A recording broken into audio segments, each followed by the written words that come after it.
नमस्कार, मैं रवीश कुमार। आपका अंदाजा सही है कि क्या कहने जा रहा हूं, लेकिन गुजारिश है कि जो भी कह रहा हूं उसे धीरज के साथ सुनिएगा। बेटी विदा होती है तो वो दूर तक पीछे मुड़कर मायके को देखती रहती है। मैं इसी स्थिति में हूं। अभी मुड़कर देख लेने दीजिए, फिर कभी विस्तार से एनडीटीवी की बात करूंगा। आज की शाम एक ऐसी शाम है जहां चिड़िया को उसका घोंसला नजर नहीं आ रहा, क्योंकि कोई और उसका घोंसला ले गया है। मगर उसके सामने थक जाने तक एक खुला आसमान जरूर नजर आ रहा है।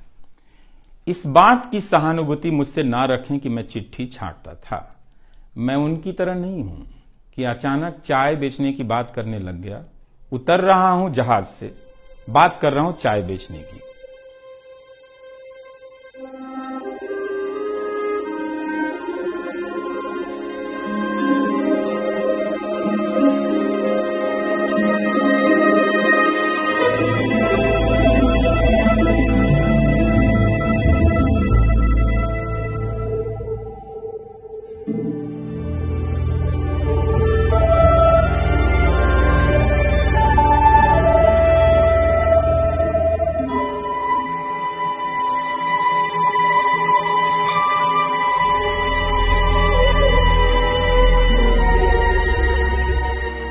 नमस्कार, मैं रवीश कुमार। आपका अंदाजा सही है कि क्या कहने जा रहा हूं, लेकिन गुजारिश है कि जो भी कह रहा हूं उसे धीरज के साथ सुनिएगा।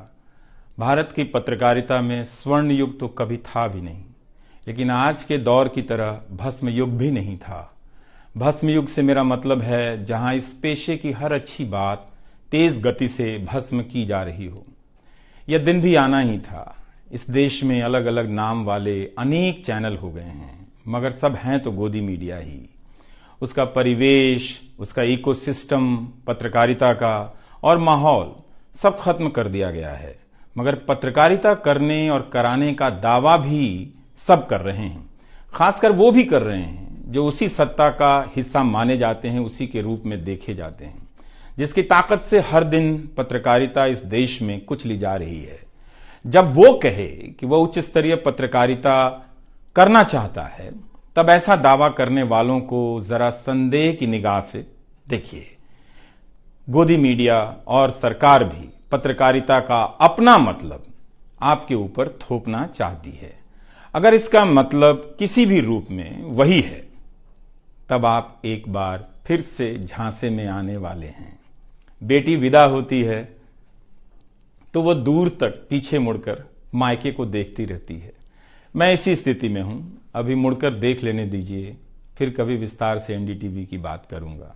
लोगों के बारे में और एनडीटीवी के बारे में, डॉक्टर रॉय, राधिका रॉय के बारे में भी। मैं कई लोगों की प्रतिक्रियाएं पढ़ रहा था। बहुत सी बातें तो मुझे आज ही पता चली। हैरानी हुई कि हर किसी के पास एनडीटीवी का एक अलग ही किस्सा है। वाकई उन 27 वर्षों के बारे में ठहर कर और संभल कर बात करने की जरूरत है। एनडीटीवी ने एक चीज सिखाई कि टीवी में और टीवी का एक ही मतलब होता है, टीम।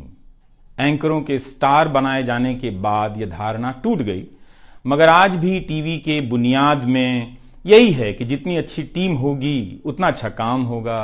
अभी इस बात को यहीं रहने देता हूं, कभी किसी और वक्त के लिए, तब जब आप भावुक ना हों, तब जब मैं भावुक ना हूं कि एनडीटीवी छूट रहा है। आज की शाम एक ऐसी शाम है जहां चिड़िया को उसका घोंसला नजर नहीं आ रहा, क्योंकि कोई और उसका घोंसला ले गया है। मगर उसके सामने थक जाने तक एक खुला आसमान जरूर नजर आ रहा है। तो खैर, उसके बाद अनुवादक बना और कई पत्रकारों की रिपोर्ट का अंग्रेजी से हिंदी में अनुवाद करता रहा। इसके बाद मैं रिपोर्टर बन गया और फिर मेरी दैनिक रिपोर्ट की अलग यात्रा शुरू होती है। रवीश की रिपोर्ट से काफी कुछ सीखने को मिला। तो इस तरह से यह एनडीटीवी में ही संभव हुआ कि एक चिट्ठी छांटने वाला इसके एक चैनल का ग्रुप एडिटर समूह संपादक बनता है और आज उसे छोड़ रहा है, इस्तीफा दे रहा है। बहुत बड़ी बड़ी शक्तियां पीछे खड़ी हैं इस एक पत्रकार के पीछे। तो स्वाभाविक है कि ये नौबत आनी थी। इसका अंदाजा मुझे पहले भी था, लेकिन जिस दिन आता है उस दिन अच्छा तो नहीं लगता है। लेकिन मैं आपसे यह भी कहना चाहता हूं कि जब भी मेरे बारे में मूल्यांकन करें, इस बात की सहानुभूति मुझसे ना रखें कि मैं चिट्ठी छांटता था। मैं उनकी तरह नहीं हूं कि अचानक चाय बेचने की बात करने लग गया। उतर रहा हूं जहाज से, बात कर रहा हूं चाय बेचने की। सहानुभूति के लिए या फिर अपने संघर्ष को महान बताने के लिए मैं ऐसा नहीं करना चाहता। इस देश में हर किसी का संघर्ष ही पहाड़ चढ़ने के जैसा है। आप एम्स के बाहर मरीज जो खड़े हैं, उनके परिजन जो खड़े हैं, उनसे मिल लीजिए। आपको पता चल जाएगा कि उनकी चुनौतियां कितनी बड़ी हैं और आपका दुख कितना कम है, छोटा है। लेकिन आज के दिन मैं आप सभी के बीच दर्शकों की बात करना चाहता हूं। इस दौर में कुर्सी पर बैठे किरदारों को टूटते हुए देखा, सबने देखा। संस्थाओं को भस्म होते देखा, आपने देखा। नफरती तूफान में लोगों को भटकते देखा, मगर मैंने इसी दौर में एक नई संस्था भी बनते देखी है। वह संस्था है जनता की संस्था, दर्शकों की संस्था। दर्शक ही अपने आप में इंस्टीट्यूशन बन जाते हैं। आप दर्शकों की संख्या भले कम है, मगर आप दर्शकों ने मिलकर जर्जर किए जा रहे इस लोकतंत्र में जनता नाम की संस्था का पौधा सूखने से बचा लिया। एनडीटीवी में मुझे जब भी अवसर मिला, मैंने जान लगा दी। मैंने कभी उन अवसरों को अपने लिए नहीं देखा, बल्कि यही सोचा कि यह अवसर मुझे आप दर्शकों के लिए मिला है, इसलिए उन सभी अवसरों को आप दर्शकों की कहानियों से भरता चला गया और मैं आप दर्शकों का होता चला गया। आपका दावा मुझ पर बहुत बड़ा है, मैं जानता हूं। मेरे आगे दुनिया बदलती रही, मगर टेस्ट मैच के खिलाड़ी की तरह पिच पर टिका रहा। पर अब किसी ने मैच ही खत्म कर दिया है, उसे T20 में बदल दिया है। जनता को चवन्नी समझने वाले जगत सेठ हर देश में हैं, इस देश में भी हैं। अगर वो दावा करें कि आप तक सही सूचनाएं पहुंचाना चाहते हैं, तो इसका मतलब है कि डॉलर अपनी जेब में रखकर आपकी जेब में चवन्नी डालना चाहते हैं।